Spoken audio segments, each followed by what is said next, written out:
Inaweza ikawa wewe ni miongoni katika wengi ambao wanajiuliza nawezaje kuwa content creator ama mtengeneza maudhui mitandaoni, na ni mmoja wa watu labda unajiuliza pengine muda huu ni namna gani content zinaweza kulipa, yani content creation au utengenezaji maudhui inaweza kulipa, na namna gani unaweza ukawa content creator bana. Kama una maswali kama hayo, kaa na mimi kuanzia mwanzo wa video hii mpaka mwisho, na wewe unaweza ukawa content creator, na wewe unaweza ukawa unalipwa kwa kupitia mitandao hii ya kijamii ambayo unaitumia kila siku ku scroll, kuangalia picha za watu, na wewe unaweza ukaanza na ukawa content creator na ukalipwa. Cha kwanza tuanze na mtandao gani ambao kwa sasa hivi unalipa kwa kupitia vigezo gani, na namna gani wewe unaweza ukawa content creator katika eneo hilo. Kwanza, ili uwe content creator, tuanze na hapo. Ili uwe content creator, ili uwe content creator ama mtengeneza maudhui, lazima kwanza uwe na hayo maudhui ambayo unataka kuwasilisha. Maudhui ni aina gani? Maudhui ambayo tunazungumzia inaweza ikawa entertainment, yani burudani. Wewe uko unazungumzia tu burudani kwa jinsi wewe unavyojua na jinsi wewe unavyoelewa, ama ukawa unazungumzia masuala ya chakula, either wewe ni mpishi ama unajua chakula gani, jinsi gani kinapikwa, ama chakula wewe cha kikwenu kaja na unique style kwamba sisi labda ni kabila fulani, chakula hichi hapa ndo huwa kinavyoandaliwa na kinaliwa na kina maana gani. Hiyo ni moja ya maudhui. Pia unaweza ukawa mtu wa sports, yani michezo kama mpira tunazungumzia. Wewe ukawa labda hata una kipaji cha uchambuzi, usiishie tu kuchambua kwenye maskani, unachukua hiyo aina ya maudhui ambayo uko nayo, unaanza kujirekodi kwenye sports. Pia kuna utengenezaji wa content kupitia education. Pengine wewe ni mwalimu mzuri, unajua baadhi ya matopiki mazuri, na pengine umemaliza chuo au umemaliza form 4 form 6 na una ujuzi fulani wa kuelekeza, tunaziita content za elimu ama educational content. Kwa hiyo unakuwa unazipiga kwa namna hiyo. Na kwenye content nyingine inaweza kuwa siasa. Wewe ni mzuri, mchambuzi mzuri wa siasa, unaweza kuzungumzia siasa, unaanza kupiga content zinazohusu hivyo vitu. Cha kwanza sasa, kama tunavyozungumzia, kama ukishakuwa na dhima kama hivyo, hasa cha pili kinachofuatia, lazima ujue ni platform gani sasa ambazo zinalipa. Tuanze na mtandao wa Instagram.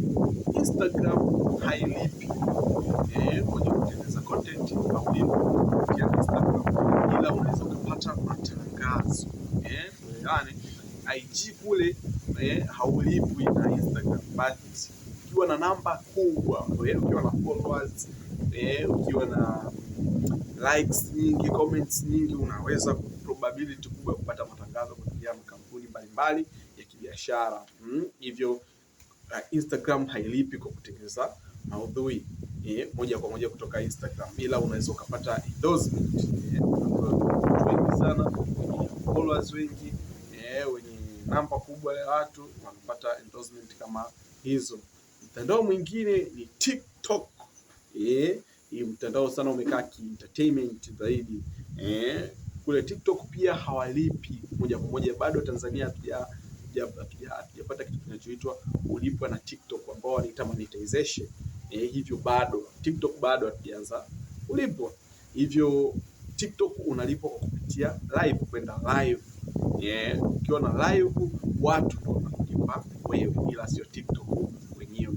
Mtandao mwingine sasa ambao unalipa moja kwa moja ni Facebook, ambao sasa kule Facebook ukitengeneza maudhui mazuri, ukapata zile principles zao kila siku, daily updates na daily challenge ambazo mara nyingi wao wanazitoa, unaweza ukalipwa na Facebook wao mwenyewe watakutumia message kwenye email yako kwamba verify kwenye malipo. Wao ndo wanakuinvite, wanatumia invitation ama mwaliko, wanasema kwenye mwaliko. Kwa hiyo ukialikwa na Facebook, maana yake unaenda kualikwa kwenye kupiga pesa. Facebook wanalipa moja kwa moja.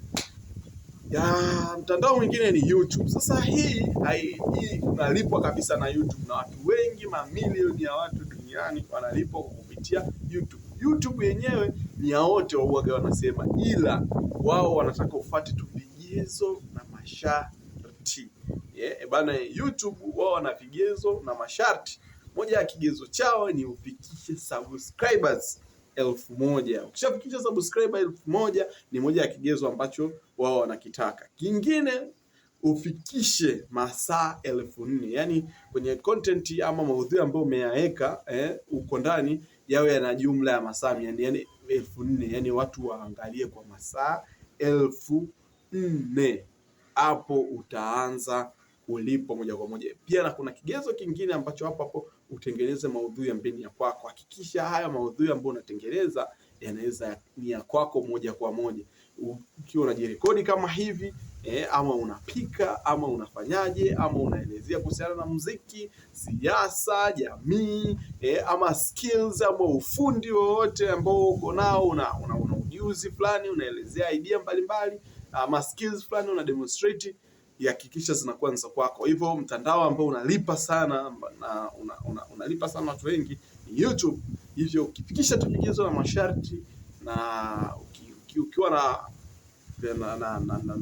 au nini nimesema subscriber 1000 pamoja na watch time ya masaa 4000 unaanza kulipwa immediately. Na watu wengi wanajiuliza namna gani sasa mimi naweza nikawa content creator? Je, nahitaji vitu gani? Bana, wewe unahitaji kitu hichi kimoja, content na simu. Hakikisha una simu ya kujirekodia, uanze kurekodi na kuposti. Vitu vingine ni kwenye kufanya editing na kila kitu, bila hakikisha vitu ambavyo unavyotakiwa kuwa navyo, hakikisha ni hicho, uwe na simu na uwe na content.